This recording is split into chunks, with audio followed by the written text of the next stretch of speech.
My name is Isaac, retired construction foreman from Portland. After 35 years of marriage to Martha and raising 3 children, I thought I knew what family meant. I sacrificed everything for them, worked overtime, missed ball games, all to give them better lives than I had. I never questioned if it was worth it until that Tuesday morning when my son Jeremy forgot to hang up his phone. What I heard in those few minutes shattered everything I believed about my family. Before I tell you what my son said that broke my heart, let me know where you're watching from and hit that subscribe button if you've ever felt betrayed by someone you love. I grew up in a blue-collar neighborhood in South Portland where most families lived paycheck to paycheck. My father worked at the shipyard, and my mother cleaned houses for the wealthy families across town.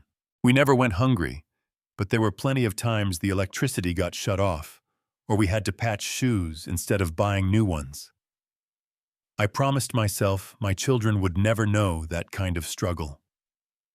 I met Martha during my second year at Portland Community College. I was studying construction management, and she was in the nursing program. She had this laugh that could light up a room, and the first time I heard it in the campus cafeteria, I knew I had to meet her. We dated for 2 years before getting married in a small ceremony at her parents' church. We were young and broke, but so in love and full of dreams. Our first apartment was a tiny 1-bedroom above a laundromat.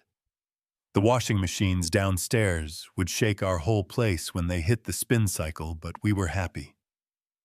Martha got a job at Providence Portland Medical Center, and I started as a laborer with Horizon Construction.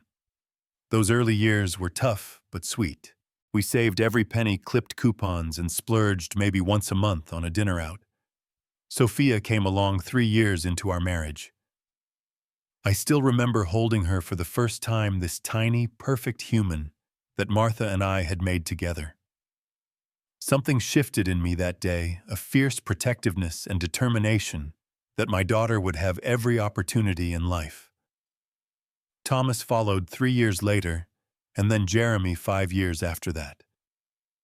With each child, our expenses grew, but so did my resolve to provide for them. I worked my way up from laborer to foreman over 15 years of showing up early, staying late, and taking on the jobs nobody else wanted. Construction work is hard on the body, especially in Oregon, where you're often working in the rain. I came home many nights with an aching back, bruised hands, and mud-caked boots, but seeing my kids clean, well-fed, and doing their homework at the kitchen table made it all worthwhile. There were countless sacrifices along the way. When Sophia needed braces, I picked up weekend jobs refinishing decks for extra cash. When Thomas wanted to play travel soccer, I worked overtime to cover the fees and equipment. When Jeremy showed talent for piano, we somehow found room in our budget for lessons, and eventually a decent second-hand piano for our living room. One particular memory stands out. It was Thomas's championship soccer game his junior year of high school. His team had made it to the state finals, and the game was scheduled for a Saturday afternoon in November. That same week, a major project at work fell behind schedule, and my boss asked me to lead the weekend crew to get it back on track. It meant double overtime pay, which we desperately needed for Sophia's college applications coming up, but missing Thomas's big game. I explained the situation to Thomas the night before. I expected disappointment, maybe anger, but he just nodded and said, "It's okay, Dad. We need the money." The maturity in his eyes made me proud and broke my heart at the same time. I stayed up late making a thermos of hot chocolate and a sign for Martha to take to the game. The next day, while pouring concrete in a cold drizzle, I kept checking my phone for updates. When Martha texted that Thomas had scored the winning goal, I had to step away from the crew for a moment because my eyes welled up. I missed it, but they would have opportunities I never had. The kids grew up with an understanding that money was sometimes tight, but never realized just how many nights Martha and I sat at the kitchen table after they went to bed, reworking our budget to make everything fit. We never took vacations that required flights, just road trips to the Oregon coast or camping in the Cascades. Christmas meant months of careful saving and shopping sales. We drove cars until they died completely, then replaced them with slightly newer used models. Through it all, I tried to teach them the values I believed in. Hard work, family, loyalty, honesty. I coached Thomas's soccer team for 3 seasons, despite knowing little about soccer learning from library books and YouTube videos. I helped Sophia practice for debate tournaments, letting her argue points I disagreed with so she could strengthen her skills. I sat through countless piano recitals where Jeremy played pieces I couldn't pronounce but applauded like he was at Carnegie Hall. As the kids entered their teen years, Martha was able to increase her hours at the hospital as a charge nurse, which helped with the growing expenses. I turned down 2 opportunities for superintendent positions that would have meant more money but required extensive travel. My family needed me present, not just my paycheck. When Sophia got accepted to UCLA, we were bursting with pride, but terrified about tuition. We had started college funds for each kid when they were born, adding what we could each month, but it wasn't enough for the full ride. We took out a second mortgage on our house, and I picked up side jobs on my rare days off. Seeing her graduate 4 years later with honors in political science made every extra hour of work worth it. Thomas chose University of Oregon closer to home and more affordable with his soccer scholarship, but still requiring financial support from us. Jeremy surprised us by getting a music scholarship to Berklee College of Music in Boston. Having him across the country was hard, but we couldn't stand in the way of his talent. By the time the kids were all through college, Martha and I were in our mid-50s with a lot less in our retirement accounts than financial advisors recommended. But we had gotten all 3 through college without student loans crushing their futures. We still had about 10 years to build up our retirement fund, if we were careful, and I had a decent pension coming from the construction union. In the back of my mind, I always saw that retirement fund as not just for Martha and me, but eventually for the kids too. Not that we would give it all to them, but I imagined helping with down payments on houses, contributing to grandchildren's college funds, maybe even funding a business idea if one of them had entrepreneurial dreams. That money represented security for our whole family's future. At least that's how I saw it. Little did I know how differently my children viewed that same money. After nearly 4 decades with Horizon Construction, my retirement party was a bittersweet affair. My co-workers filled the back room of O'Malley's pub, sharing stories and giving me a hard time in the way that only men who've worked side by side through rain, snow, and blistering heat can do. My boss presented me with a custom toolbox engraved with my name and years of service, a gesture that made me swallow hard against the lump in my throat. Martha organized a separate family dinner the following weekend. Sophia flew in from Los Angeles, where she was working for a nonprofit. Thomas drove up from Eugene with his girlfriend Alicia. Jeremy came from Boston, where he'd been working as a session musician and teaching piano since graduating from Berklee. Having all 3 kids back at our table felt like the culmination of everything Martha and I had worked for. The first few months of retirement were exactly as I'd imagined. Martha and I took a 2-week road trip down the California coast, something we'd always talked about but never had time for. I set up a small woodworking shop in the garage, planning to make furniture for each of the kids when they had homes of their own. Martha joined a book club and took up gardening. We talked about eventually selling the house and buying a modest RV to see more of the country. Then came the phone call that changed everything. Martha had gone for her annual checkup routine as always, but this time the doctor found something concerning. Tests were ordered, specialists consulted, and finally the diagnosis, a rare form of lymphoma. Treatable, the doctors assured us, but requiring an aggressive approach. The treatment plan involved specialized medications not fully covered by our insurance. Just like that, our retirement dreams were put on hold.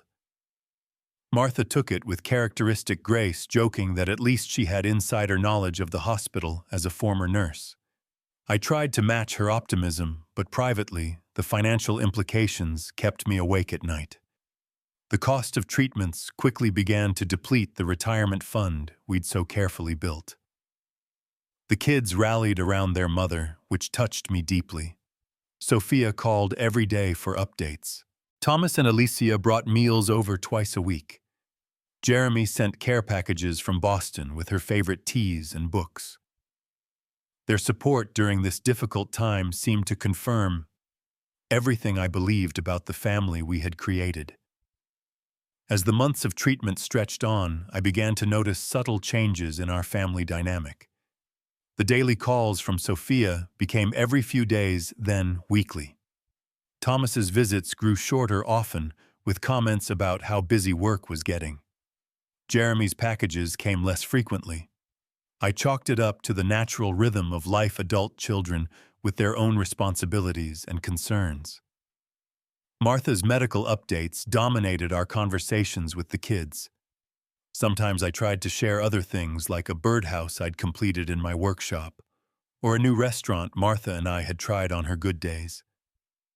I'd noticed the kids glancing at their phones while I talked or changing the subject back to their own lives.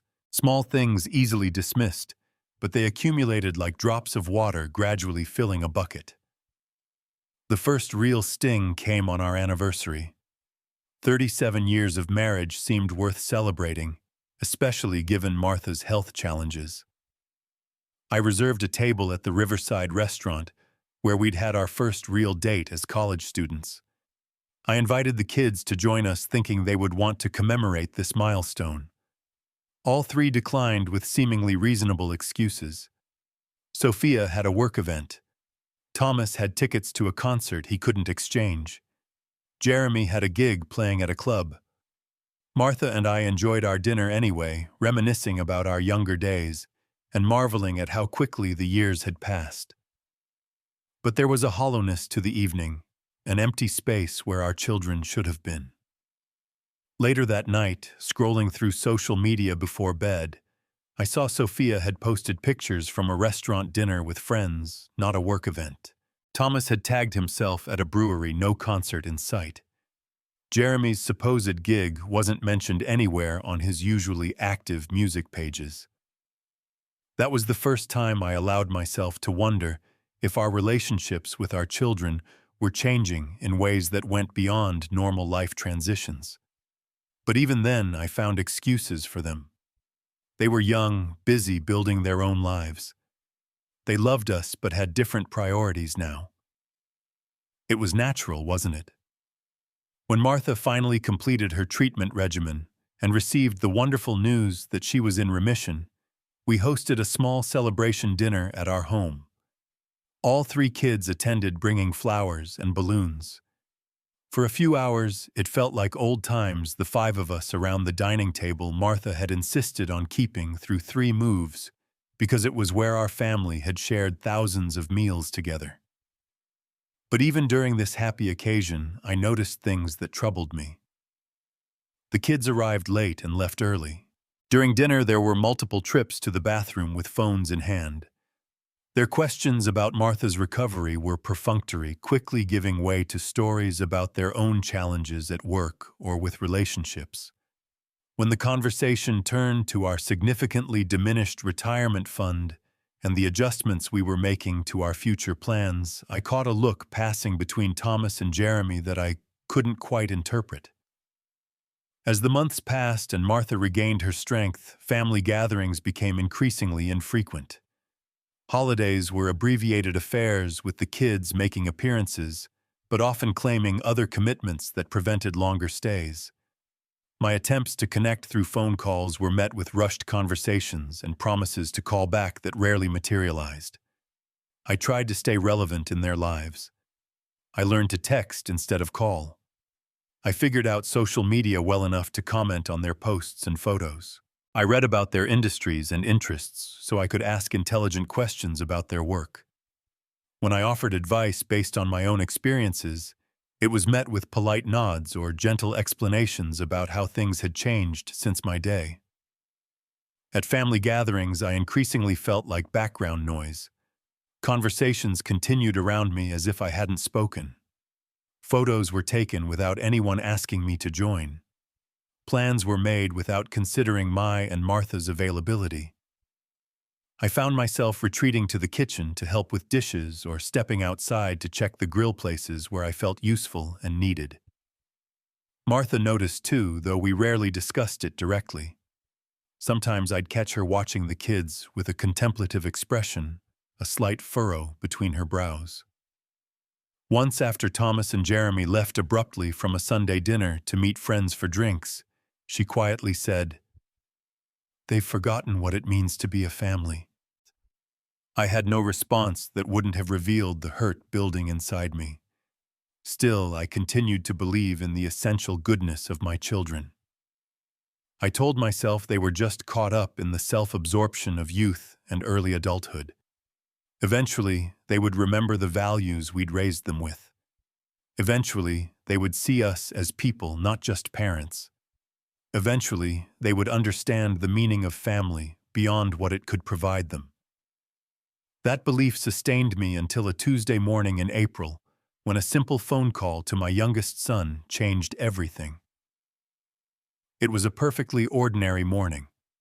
Martha had a follow-up appointment at the hospital, and her friend Linda had offered to drive her so I could finish a cabinet project I'd been working on. The house was quiet in that particular way it gets when you've lived with a full family and then suddenly find yourself alone. I'd gotten used to it over the years as the kids left for college one by one, but sometimes the silence still caught me off guard. Around 10:30, I decided to take a break from sanding and call Jeremy. He had mentioned during our last brief conversation that he was visiting Portland for a few days to meet with a local music producer. I thought I might invite him to lunch, just the two of us. It had been ages since we'd had any one-on-one time, and I missed the days when he would sit beside me at the piano, teaching me simple melodies that my calloused construction worker fingers struggled to play. I dialed his number, and he picked up on the fourth ring just as I was expecting the call to go to voicemail. "Dad, hey." He answered, his voice slightly breathless and with the distinct background noise of a restaurant or cafe. "Can I call you back? I'm kind of in the middle of something." "Sure, no problem," I replied. "I just wanted to see if you might be free for lunch today. I know you're busy with meetings, but thought maybe—" "Actually, I'm with Thomas right now," Jeremy interrupted.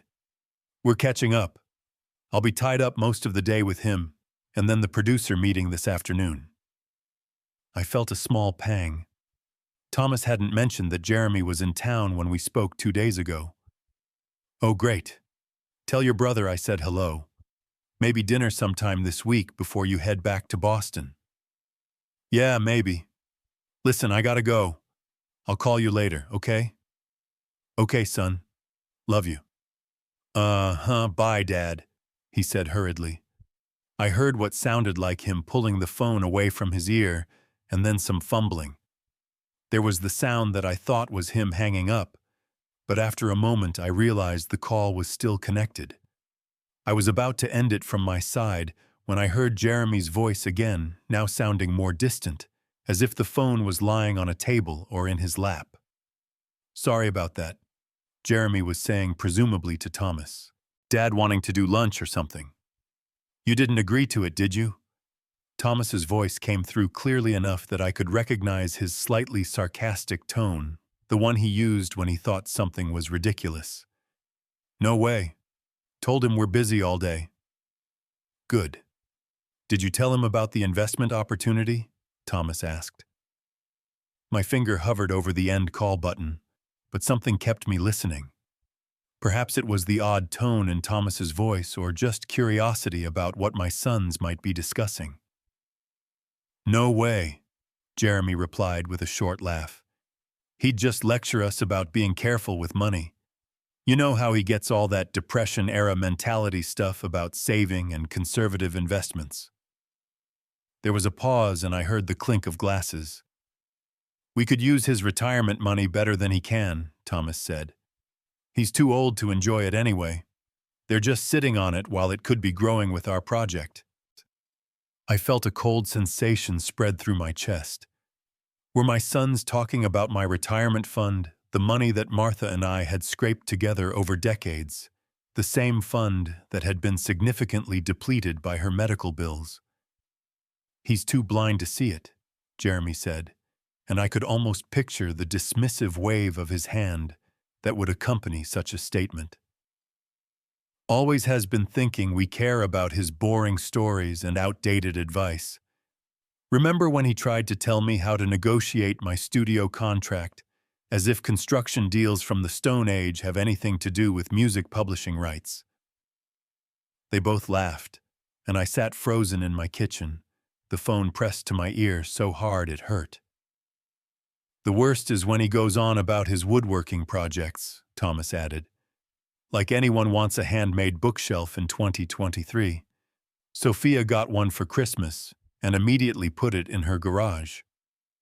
At least he gave you that fishing rod, Jeremy said. Sophia and I got stuck with furniture. Yeah, which I used exactly once when he guilt-tripped me into that fishing trip. God, that was a long day of pretending to care about river currents and bait selection. The laughter that followed cut through me like a physical pain. These were my sons, the boys I had taught to ride bikes, helped with homework, cheered at games and recitals. The boys for whom I had sacrificed sleep, leisure, and financial security. And here they were mocking me when they thought I couldn't hear. So what's the plan?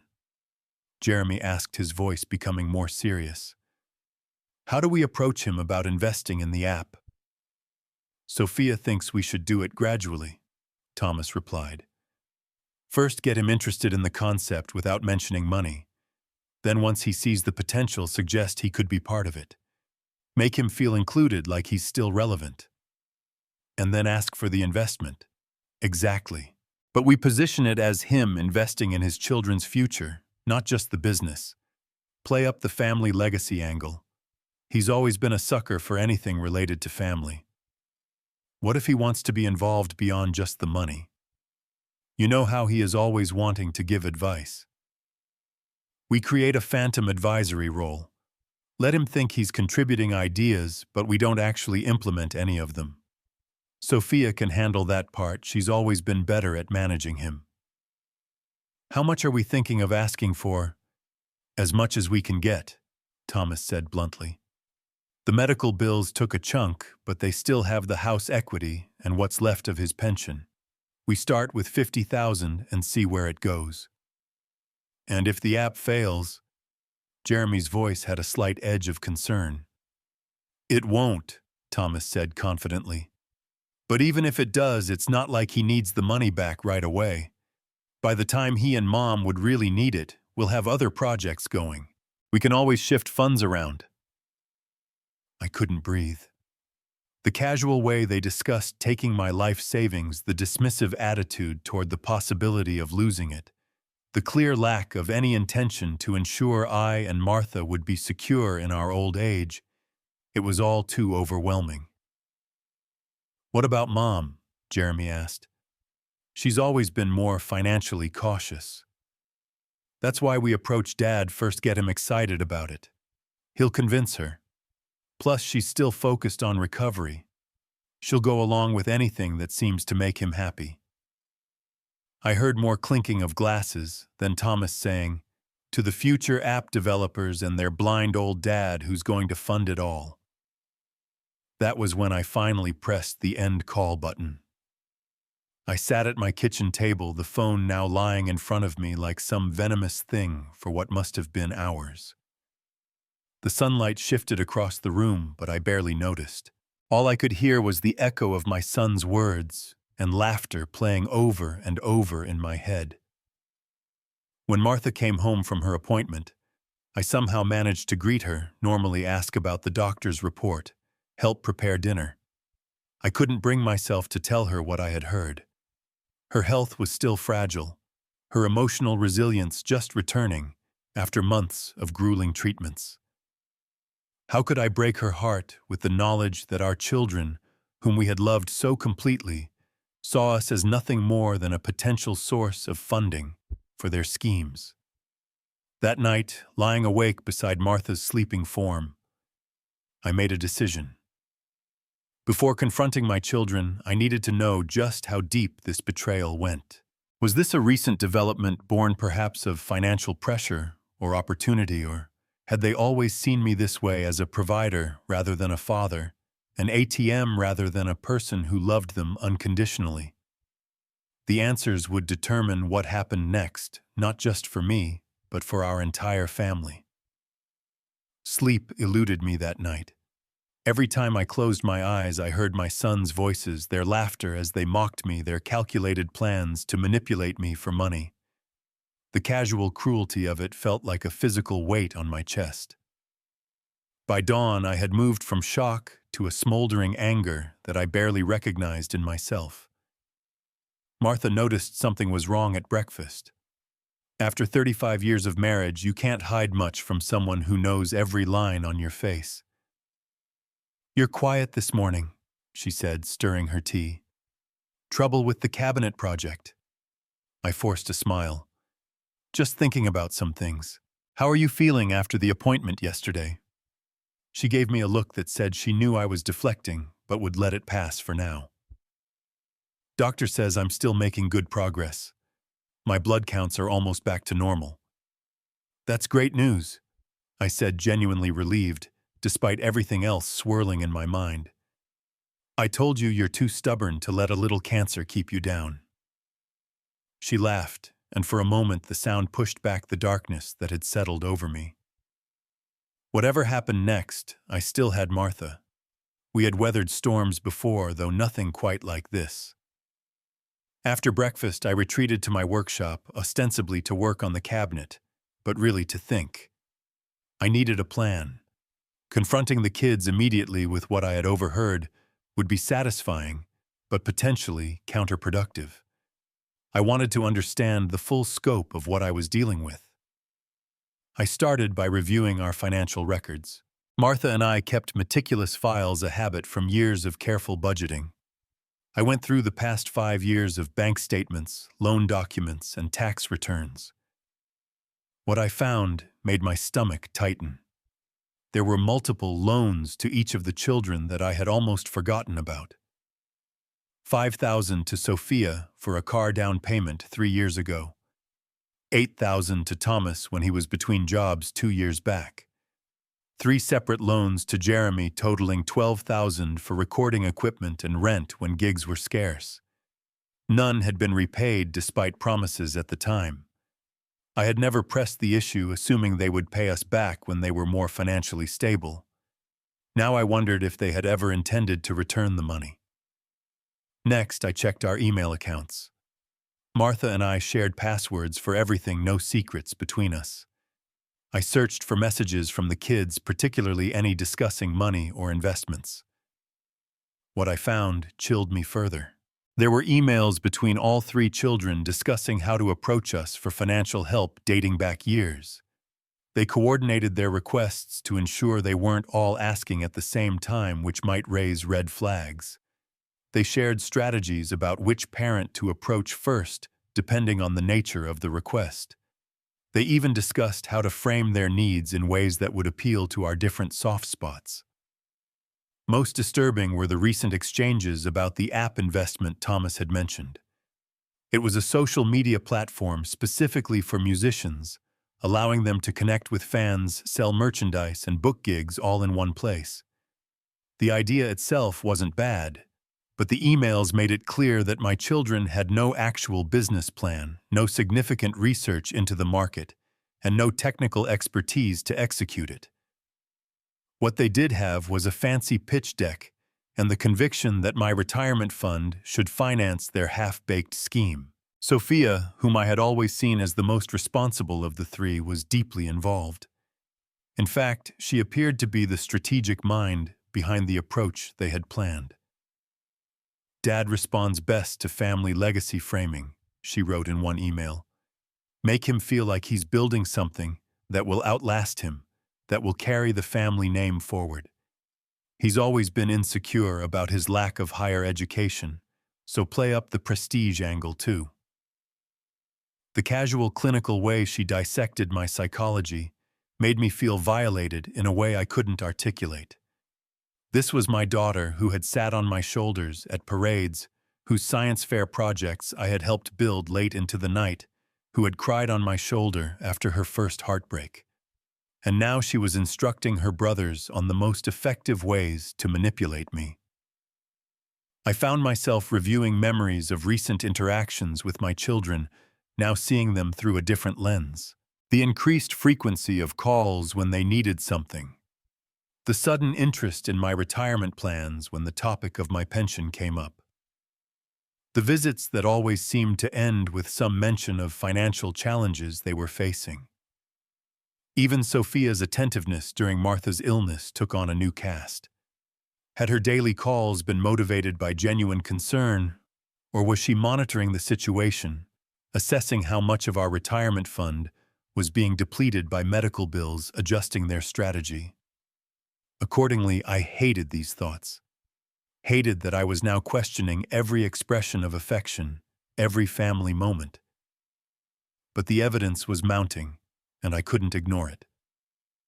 Around noon, I called Frank, my friend of 30 years, who had worked alongside me at Horizon Construction until his own retirement 2 years before mine. Frank had no filter and had always been willing to tell me hard truths. "Hey, Isaac, how's Martha doing?" he asked when he picked up. "She's doing better, thanks." "Listen, Frank, can I ask you something kind of strange?" "Shoot." "Have you ever noticed anything off about how my kids treat me, be honest?" There was a pause on the line, and I could almost see Frank's bushy eyebrows drawing together. "Where's this coming from, Isaac?" "Just something I'm thinking about. I'd appreciate your honest take." Another pause, longer this time. "Well, since you're asking outright. Yeah, I've noticed some things over the years, particularly at your retirement party. The way they were talking to some of the younger guys when you weren't right there. Made some jokes about the old man that weren't exactly respectful, if you know what I mean." My heart sank. "What kind of jokes?" "Just, laughing about how you still use a flip phone, how you're always giving unsolicited advice. Thomas said something about how you were finally retiring so he wouldn't have to pretend to be interested in construction stories anymore." Frank's voice softened. "Look, Isaac, kids say stupid things. Doesn't mean they don't love you." But it wasn't just stupid things said in passing. It was a pattern, a coordinated effort to use me rather than love me. I thanked Frank and ended the call feeling more certain than ever that what I had overheard was not an isolated incident, but the tip of an iceberg of disrespect and calculation. As the afternoon wore on, I found more evidence. Credit card statements showing expensive restaurant meals and concert tickets the same weekends they had claimed they couldn't visit due to work commitments. Social media posts contradicting excuses they had given for missing family events. A draft business plan for the app on Thomas's cloud drive that listed me as an angel investor with a projected contribution of $100,000, far more than the $50,000 they had discussed at lunch. By the time Martha called to say she was picking up groceries on her way home from her book club, I had a clear picture of what I was dealing with. My children, whom I had sacrificed everything for, saw me as a resource to be tapped, a mark to be played. The love and respect I thought defined our family was, at least from their side, largely an act maintained to keep the money flowing. I sat in my workshop, surrounded by the evidence of their betrayal, memories flooding back unbidden. Teaching Jeremy to ride a bike in the park, his small face a mix of determination and fear as I promised not to let go until he was ready. Helping Thomas move into his first apartment after college, carrying furniture up 3 flights of stairs despite my aching back, because he was so proud to have his own place. Sitting in the audience at Sophia's law school graduation, tears in my eyes, as she crossed the stage, thinking of how far we had come from that tiny apartment above the laundromat. The contrast between those memories and the reality I now faced was almost unbearable. But as the initial shock and hurt began to recede, something else took its place: resolve. I would not be a victim in this story. I would not allow my children to continue this deception. And I would not let Martha be used the way I had been. Martha's birthday was coming up that weekend. All 3 kids had confirmed they would be at the dinner I had planned at her favorite restaurant. It seemed like the perfect opportunity to address this situation head-on with everyone present. I would be calm but direct. I would present the evidence I had gathered, and I would make it clear that while I would always love them as their father, our financial relationship was permanently changed. As I cleaned up my workshop and headed inside to help with dinner, I felt a strange mix of dread and liberation. The conversation ahead would be one of the hardest of my life, but for the first time in years, I would be walking into a family gathering with my eyes fully open. Martha's birthday fell on a Saturday that year, and despite everything I had discovered, I was determined to make it special for her. She had been through so much with her illness, had shown such courage and grace. She deserved a celebration untainted by family drama. So I kept my revelations to myself for those few days, focusing instead on the small details that would make her happy. I ordered her favorite lemon cake from the bakery, where we'd bought all the kids' birthday cakes growing up. I found a bracelet she had admired months ago in a downtown jewelry store window. I arranged for a flower delivery to surprise her in the morning. On the surface, everything was normal, though each night I lay awake beside her rehearsing what I would say to our children. The plan was for everyone to meet at Riverside Grill at 7:00 p.m. It was an upscale place with a beautiful view of the Willamette River, the kind of restaurant Martha and I rarely indulged in, given our careful budgeting. But this was a special occasion worth the splurge. As Martha got ready that evening, I checked my phone one last time to ensure I had saved the recorded phone conversation where I had overheard Thomas and Jeremy. It felt a bit like preparing for battle, and in a way I suppose it was a battle for truth in a family built on what I now realized were shifting sands. "You look handsome," Martha said, as she emerged from the bedroom in a blue dress that brought out her eyes. Despite the months of treatment that had left her thinner and more tired than before, she was still the most beautiful woman I had ever known. "And you look stunning," I replied, meaning it. "Ready to celebrate another trip around the sun." She smiled, linking her arm through mine. "As long as you're orbiting with me." The drive to the restaurant was pleasant, filled with Martha's excitement about seeing all the kids together. I let her chatter wash over me, focusing on the road, and my breathing trying to stay centered for what was to come. We arrived a few minutes early and were seated at a round table with a view of the river. I had deliberately chosen a round table rather than rectangular, wanting to be able to see everyone's faces clearly during the conversation I knew was coming. Sophia arrived first, always punctual, kissing us both on the cheek, and presenting Martha with a gift bag containing expensive French perfume. Thomas and Alicia came next, followed shortly by Jeremy. There were hugs, birthday wishes, more presents, a bottle of champagne ordered. On the surface, it was the perfect family gathering, everyone smiling, laughing, catching up. But now that I was looking for it, I could see what had been invisible to me before. The way all 3 kids checked their phones constantly under the table. The performative quality of their questions about Martha's health. The looks that passed between them when I mentioned having recently updated our wills, a necessary step after Martha's illness. We ordered appetizers and main courses. The conversation flowed easily enough, though I noticed it centered mainly on the kids' lives and accomplishments. Sophia's recent promotion, Thomas's new fitness regimen, Jeremy's upcoming collaboration with a relatively well-known indie band. Anytime Martha or I spoke about our own lives, the interest seemed to wane, eyes glazing slightly, until the topic shifted back to them. About halfway through the main course, just as I was wondering how to transition to the confrontation I had planned, Jeremy provided the perfect opening. "So, Dad," he said, setting down his fork, "Thomas and I were talking about an exciting opportunity we wanted to share with you." I saw Thomas shoot him a look, perhaps thinking it was too soon or too direct. Sophia, ever the strategist, smoothly intervened. "Maybe now isn't the time with Mom's birthday and all," she suggested, her tone light, but her eyes sending a clear message to her brothers. "No, please," I said, setting down my own fork and meeting Jeremy's gaze directly. "I'd be very interested to hear about this opportunity.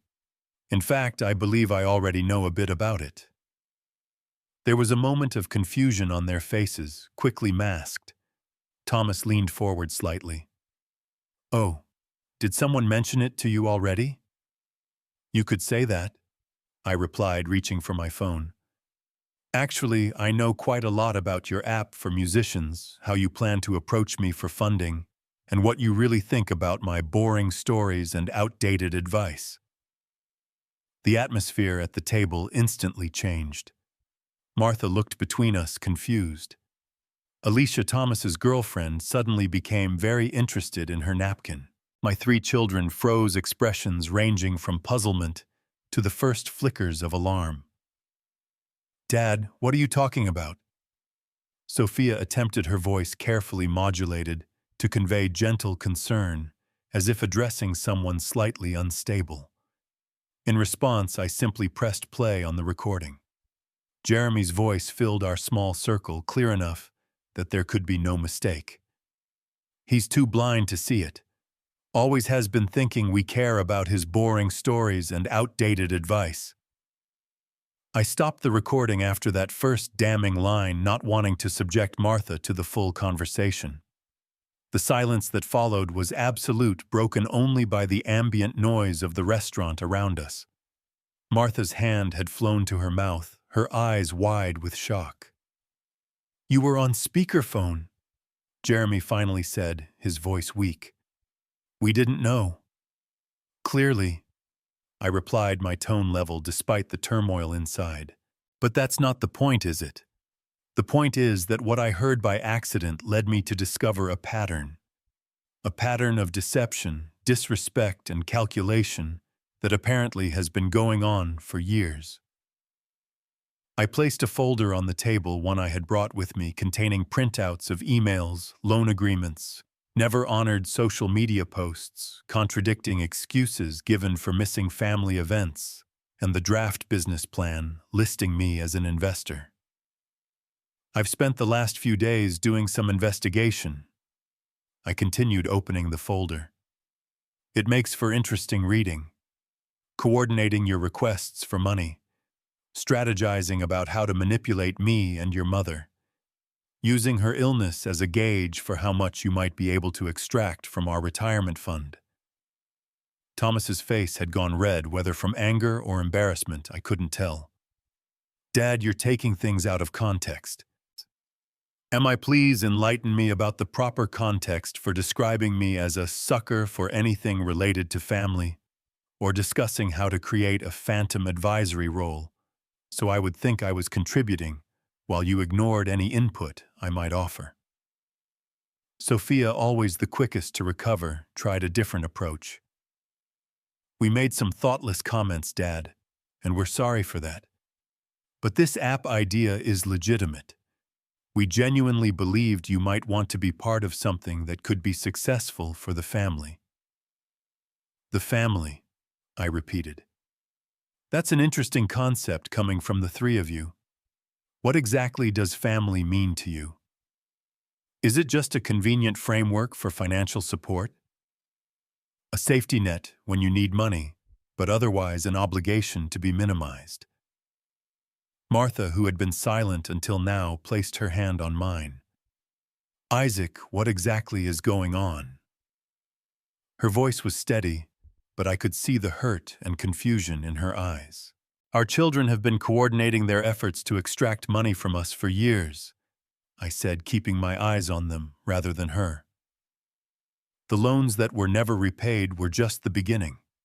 Now they want a significant portion of our remaining retirement fund for a business venture with no clear plan or expertise behind it.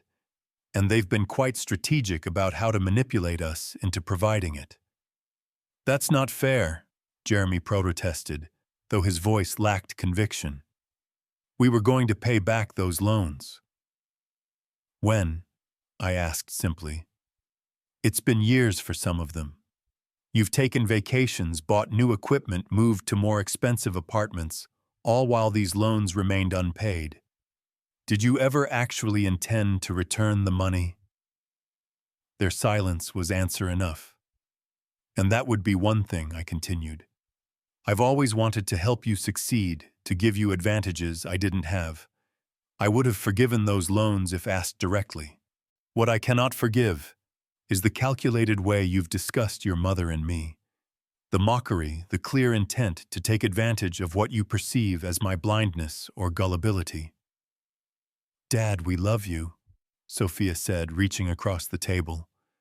I pulled my hand back before she could touch it. I believe you think you do, I replied. But love without respect isn't love at all. It's just a word used to facilitate getting what you want. Martha was quietly crying now, tears sliding down her cheeks.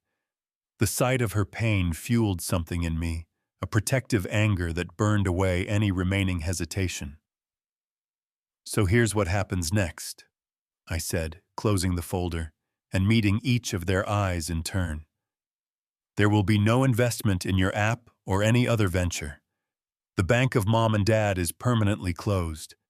Any future loans, gifts, or financial support of any kind is off the table indefinitely. Dad, be reasonable, Thomas started, but I held up a hand to stop him. I'm being extremely reasonable. I'm not cutting you out of our lives. I'm not demanding repayment of the loans already given, though legally I would be entitled to do so. I'm simply establishing that our relationship going forward will be based on genuine family connection or nothing at all.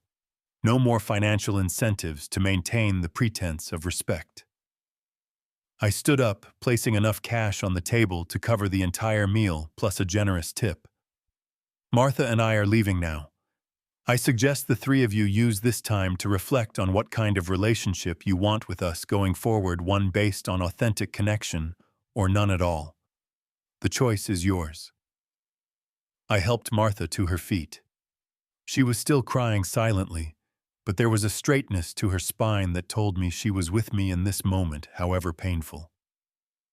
Mom, wait! Jeremy called, his voice cracking slightly. Please don't go like this. Martha turned to face our children, her expression a complex mix of hurt and maternal love that broke my heart all over again. I need some time, she said simply. What your father has shown me tonight. I need to process it. I hope there's another side to this story, but right now I can't hear it. Not tonight. We walked out of the restaurant together, leaving our children sitting at the table surrounded by half-eaten meals and the evidence of their betrayal. As we stepped into the cool evening air, Martha squeezed my hand tightly. Take me home, Isaac, she whispered. We have a lot to talk about.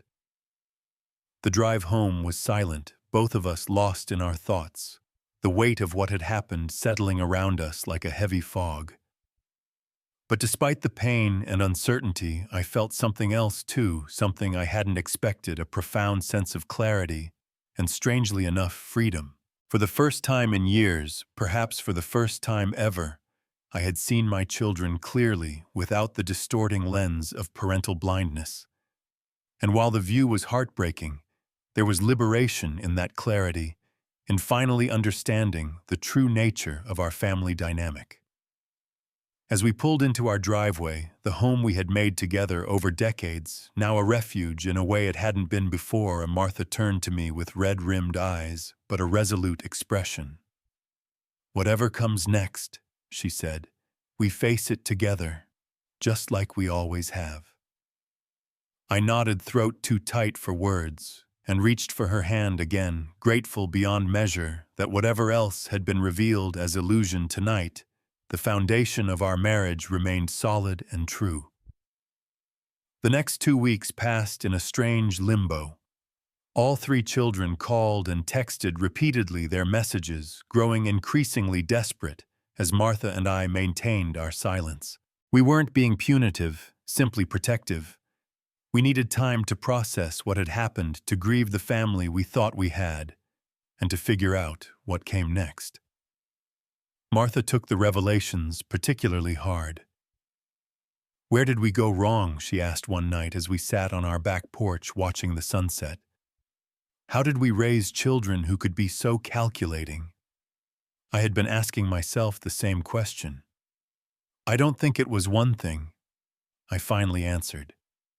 "Maybe we gave too much, protected them too much from consequences.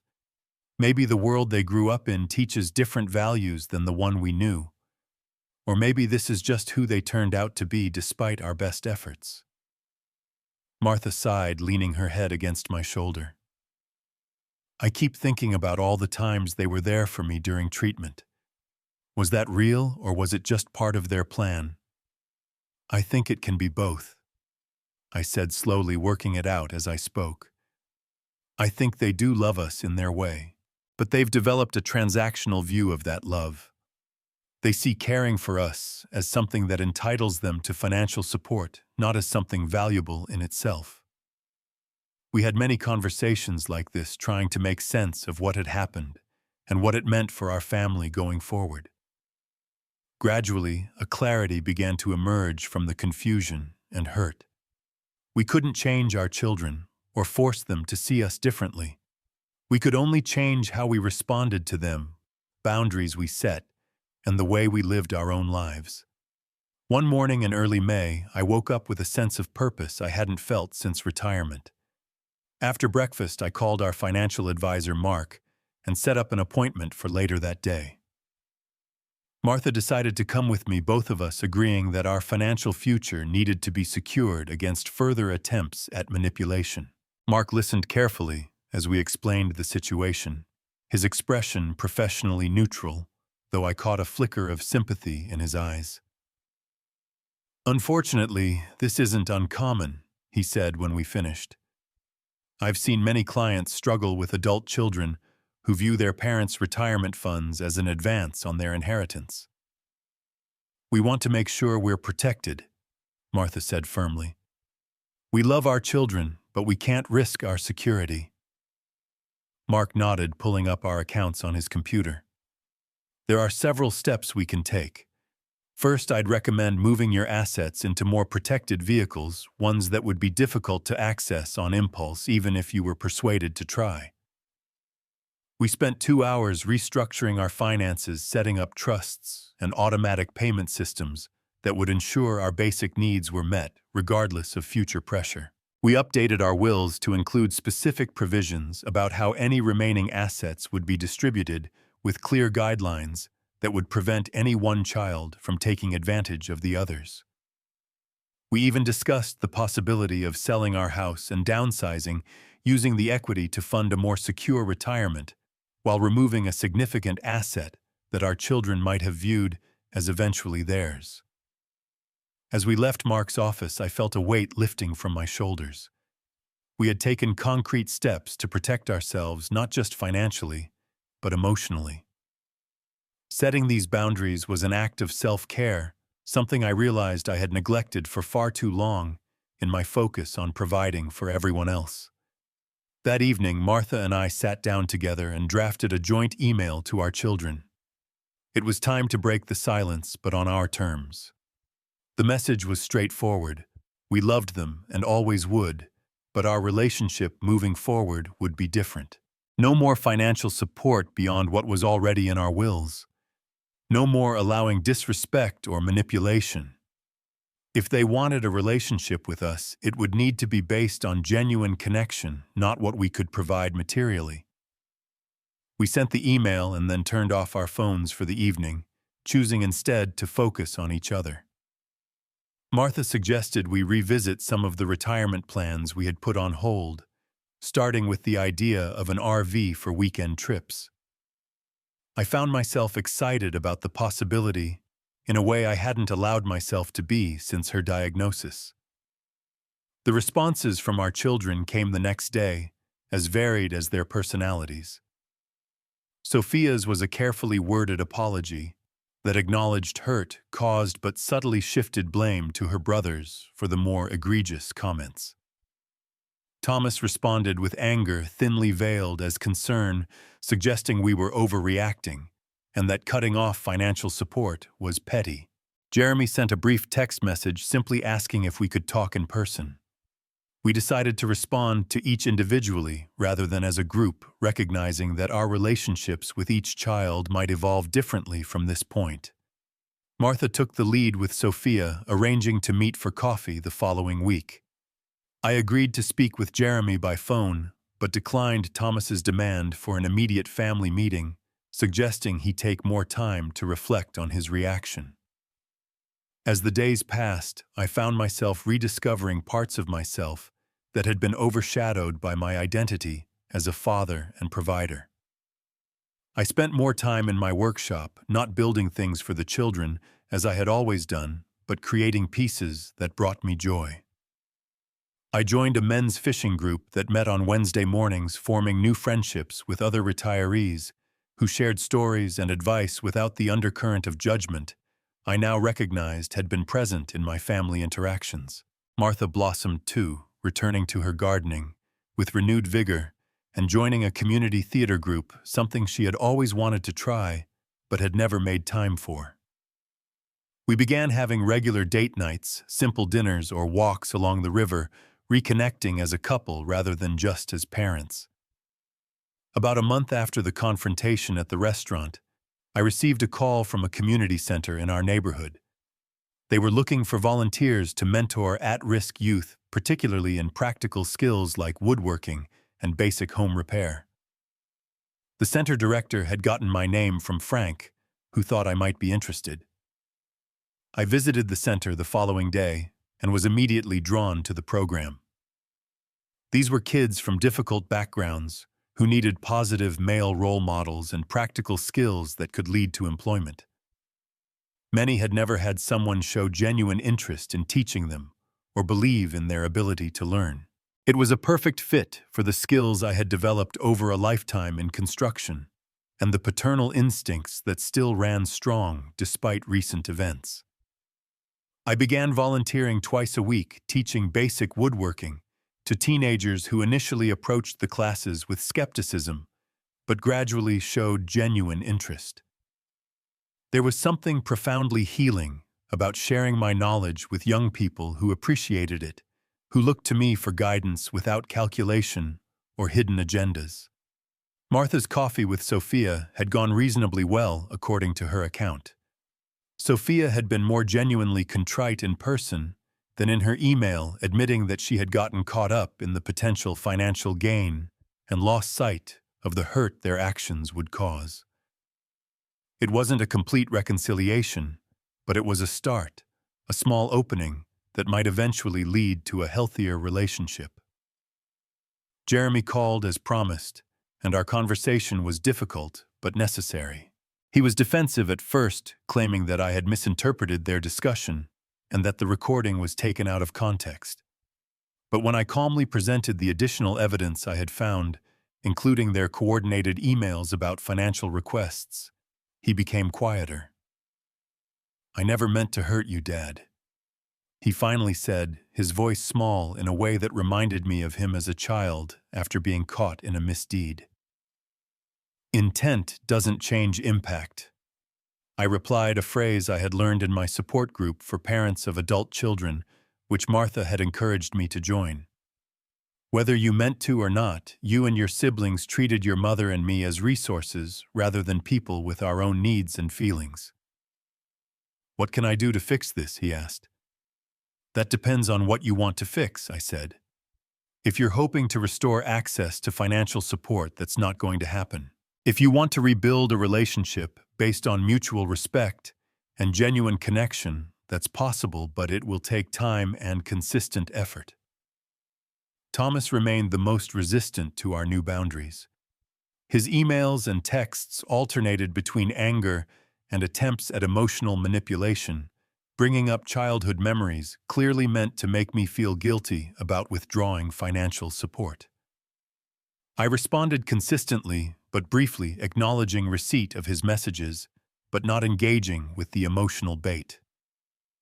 Throughout this challenging period, Martha and I leaned on each other more than ever before. Our marriage, always strong, deepened as we navigated this new territory together. There were difficult days, certainly. Days when I would find Martha crying over old family photos, or when I would feel a surge of anger so intense it would leave me shaking. But we faced these moments together, holding space for each other's grief while continuing to move forward. By midsummer, we had made a decision that symbolized our commitment to this new chapter. We put our house on the market, the 4-bedroom family home where we had raised our children and accumulated decades of memories. It was too large for just the two of us now, and the maintenance was becoming a burden. More importantly, it represented the past, a past we needed to let go of in order to embrace whatever came next. We found a smaller, single-level home closer to downtown, with a modest yard for Martha's gardening and a converted garage perfect for my woodworking shop. The sale of our family home provided enough equity combined with what remained of our retirement fund to purchase the new place outright and still have a comfortable cushion for future needs. Moving was both painful and liberating. Each item we packed or decided to donate prompted memories, some bittersweet, some now tinged with the knowledge of how our children really viewed us. But as the new house began to take shape around us, filled only with things we truly wanted and needed, I felt a growing sense of rightness about our decision.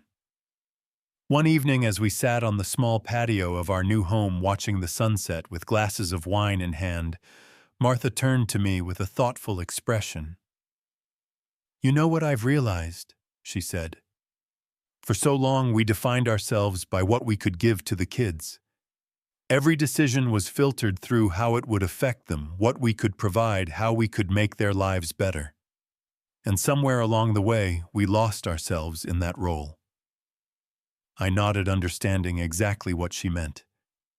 And they lost sight of us as people separate from what we could give them. Exactly. But now we're rediscovering who we are beyond being parents. And maybe eventually they'll rediscover us too as whole people worthy of respect regardless of what we can provide. I reached for her hand, feeling a surge of love for this woman who had walked beside me through every joy and sorrow for over 3 decades. I hope so. But even if they don't, we're going to be okay. And I meant it. Whatever happened with our children going forward, whether relationships were eventually repaired or permanently altered, Martha and I would be okay. We had each other. We had new purpose in our volunteer work and community involvement, and we had finally learned the critical lesson that setting boundaries wasn't selfish, but necessary for healthy relationships of any kind. The sun dipped below the horizon, painting the sky in shades of pink and gold. As darkness gradually settled around us, I felt a peace that had been absent for too long. The path ahead might not be the one I had envisioned all those years ago, when I first held my children in my arms. But it was a path with dignity, authenticity, and the hard-won wisdom that sometimes the greatest act of love, both for others and for oneself, is to let go of expectations and embrace reality, however painful it might be. 6 months after that fateful phone call and the confrontation that followed, our lives had found a new rhythm. Our smaller home felt cozy rather than cramped, simplified in a way that brought unexpected freedom. Martha's garden, though more compact than her previous one, burst with color and life. My woodworking had improved with the consistent time I now devoted to it, and I had begun selling small pieces at local craft fairs more for the satisfaction than the modest income. With part of the proceeds from our house sale, we had purchased a modest RV, nothing fancy, but reliable and comfortable enough for the weekend trips we now took regularly. There was something deeply satisfying about hitting the road on a Friday morning. No particular destination in mind, just Martha and me and the open highway. We explored coastal towns we had driven through, but never stopped in during our working years, hiked trails in state parks we had always meant to visit, and discovered small restaurants and local museums that became favorites. My volunteer work at the community center had expanded to 3 days a week. The first cohort of teens had completed the basic woodworking course, and several had shown enough aptitude and interest to continue with more advanced projects. One young man, Miguel, had particular talent and had recently been hired as an apprentice by a local furniture maker, a connection I had been able to facilitate through old industry contacts. Martha had found her own niche, volunteering at a women's shelter, teaching basic financial literacy, and helping residents prepare for job interviews. Between our volunteer work, our hobbies, and our exploration of the Pacific Northwest in our RV, our days were fuller and more purposeful than they had been in the initial months of my retirement. Our relationships with our children remained a work in progress, evolving at different rates and in different ways. Sophia had made the most consistent effort to rebuild bridges. After our initial coffee meeting, she had continued to reach out regularly, not asking for anything, but simply checking in, sharing details of her life, and asking genuine questions about ours. She had visited our new home twice, bringing small, thoughtful gifts, and making a visible effort to engage with our current interests rather than dwelling on the past. During her most recent visit, she had brought up the events of Martha's birthday dinner, directly something she had previously avoided. "I want you to know I'm truly sorry," she said, as we sat in the living room after dinner. "Not just for the things that were said or the plans we made, but for the whole attitude behind them. I've been doing a lot of thinking about why I acted that way, and I think part of it was that I never really saw you as people separate from being my parents. You were always these providers, these supporters, and I never stopped to consider that you had your own dreams and needs." Her honesty was refreshing, and though it didn't erase the hurt entirely, it did help to heal some of the raw edges. We were building a new relationship, one based on adult-to-adult connection, rather than parent-child dependency. It was different, sometimes awkward, but increasingly authentic. Thomas had taken longer to come around. His initial anger had eventually given way to a sullen silence that lasted several weeks. When he finally reached out again, it was with a grudging acknowledgement that perhaps he had taken our support for granted. It wasn't a full apology, but it was movement in the right direction. Our interactions remained somewhat strained, but there were moments of genuine connection, breaking through the tension, like when he asked for advice about a conflict at work and actually listened to my response without dismissing it. Jeremy's journey had been the most uneven. He would go weeks without contact, then suddenly call with enthusiastic updates about his music career or questions about our RV travels. He seemed caught between genuine desire to connect and lingering resentment about the financial boundaries we had established. During one phone call, he had actually asked if we might reconsider investing in his latest project, a recording studio he wanted to establish with friends. When I calmly reminded him of our new policy, he had quickly backtracked, claiming he was just keeping us in the loop, not asking for money. The conversation had ended shortly after, and it was another 2 weeks before he called again. Today marked a small but significant milestone in our family's reconfiguration. For the first time since the confrontation, all 3 children had agreed to come to our new home for Thanksgiving dinner. Martha had been preparing for days, not just cooking, but talking through strategies for keeping the day positive while still maintaining our boundaries. We had agreed that if tensions rose too high, we would calmly suggest continuing the gathering another time, prioritizing our well-being over the traditional notion that holidays must be endured at all costs. As I set the dining table smaller than our old one, but still adequate for 6 people, I reflected on how much had changed in half a year. The initial pain of discovery had gradually transformed into something more complex, but ultimately healthier. I no longer saw my children through the rose-colored glasses of parental blindness, but neither did I view them through the dark lens of betrayal that had initially colored my perception after overhearing that phone call. They were flawed humans who had made poor choices and shown concerning character traits, yes, but they were also the products of their upbringing and the broader culture still evolving and capable of growth. My love for them remained, though it had matured from the unconditional, somewhat blind devotion of their early years into something more clear-eyed and bounded. The doorbell rang, pulling me from my thoughts. Martha emerged from the kitchen, wiping her hands on her apron, a mix of anticipation and apprehension on her face. I gave her a reassuring smile and squeezed her hand before moving to answer the door. Sophia stood on the porch, a bouquet of fall flowers in one hand and a bottle of wine in the other. Behind her, Thomas and Jeremy were walking up the path from their cars, each carrying something for the meal. There was a tentative quality to their approach, as if they were visiting acquaintances rather than family, but they were here and that was a start. As I welcomed them into our new home, I felt a sense of cautious hope. This Thanksgiving would be different from any we had celebrated before, when marked by new awareness and boundaries, rather than the blind togetherness of the past. But perhaps it would also be the beginning of something more honest, more balanced, a family dynamic based on mutual respect rather than expectation and obligation. Later that evening, after the dishes were cleared and the kids had gone home, Martha and I sat in our living room with cups of tea, decompressing from the emotional day. "It went better than I expected," Martha said, curling her feet under her on the sofa. "There were some awkward moments, but no major tensions." I nodded, thinking about the way Jeremy had genuinely listened when I talked about the teens I was mentoring, asking follow-up questions rather than glancing at his phone.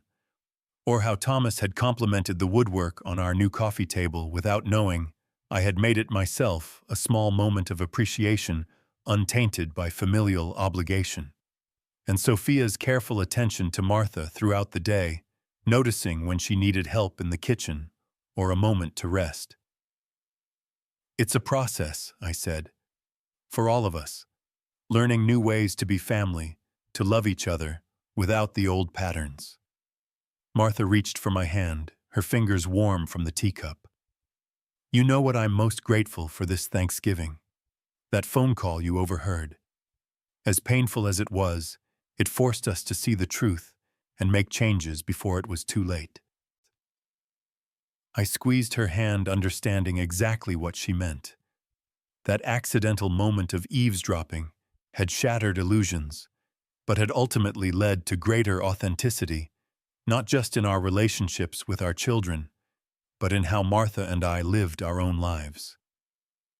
"I'm grateful for you," I told her, "for standing with me through all of this, for being brave enough to face the hard truths and make changes." She smiled the same smile that had captivated me in that college cafeteria all those decades ago. "Always Isaac. That's what real family does." And there it was, the lesson at the heart of everything we had experienced. Real family, true connection, isn't about blind devotion or unlimited giving. It's about seeing each other clearly with all our flaws and limitations and choosing to love anyway. It's about boundaries that protect rather than walls that isolate. It's about the courage to speak truth and the wisdom to know when to let go. As we sat together in the quiet of our new home, I felt a deep sense of peace. The road ahead with our children would still have its bumps and turns, But we were on a better path now, one guided by clear vision rather than blind devotion. And whatever happened, Martha and I would face it together, our bond strengthened by the storms we had weathered. In the end, perhaps that was the greatest gift to come from that painful phone call revelation. The reminder that while children grow up and establish their own lives with varying degrees of connection to their parents, the partnership at the core of a family, the love between two people who choose each other day after day, year after year, can endure and even flourish when nurtured with honesty, respect, and clear-eyed affection. Have you ever discovered something painful about a loved one that forced you to reevaluate your relationship? How did you handle it? I would love to hear your stories in the comments below. And if this story resonated with you, please hit that like button and subscribe to hear more reflections on family healing and finding dignity in life's unexpected challenges. Thank you for listening, and remember that sometimes the most loving thing we can do both for others and ourselves is to see clearly and act with integrity even when it hurts. Until next time, take care of yourselves and each other.